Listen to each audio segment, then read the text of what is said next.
Арсланбек Бейшеналиевич, сиздин суроо. Мен суроо берерден мурун кечеки Канат Исаев көтөрүп чыккан маселени улап коюм келип атат, өз оюмду айткым келип атат.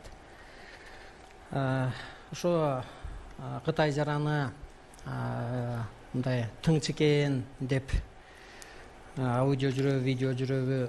Мен ошого өзүмдүн мындай башым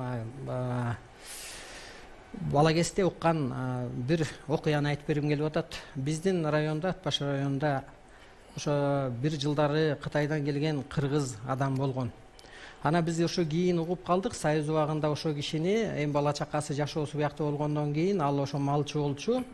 Ал кезде КГБ болсо керек, барып ошол кишини Кытайга тыңчылыкка жөнөтчү экен. Анан ал айлап, жылдап бир келчү экен деп.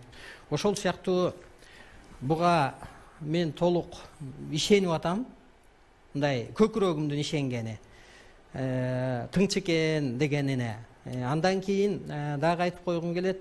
Эрдигуруй кинодо деле монголдор Эрдигурuyду сен тирбийликке 3 бий болосуң, бизге иштеп берсең дейт. Анысы кандай эле ушу методиканы азыр Садыр Жапаровду өздөрүнө оодарып алып, башкаргысы келип атат бул Кытай деп мен ошондой ойлоп атам. Кайра далилдер. Ал келген замат эле посольствосы кабыл алса, жоолукса, андан кийин эле жетим тоону бере салам деди. Андан кийин ат башыга курулбаган, чыр болуп турган курулушту кура салам деди. Ошондуктан мен буга мындай ишенимим бар. Бул чындык болуш керек. Мен ошо суроомду Адил Сегизбаевга берейин дедим эле. Адил Сегизбаевди мен убакыт жок экен, анан Равшан Жээнбековго берейин дедим эле. Мен Адил Сегизбаевди Атамбаевдин убагында СМ-нын председатели болуп турган кезде тааныдым. Атамбаевдин жакын адамы, исполнители, ошо кезде Текебаевди камаган ошо киши.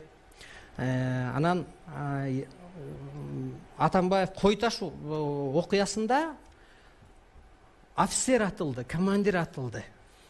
Ошо жерде чүйдүн начальник УДысы оор акыбалга түштү, жараксыз болду.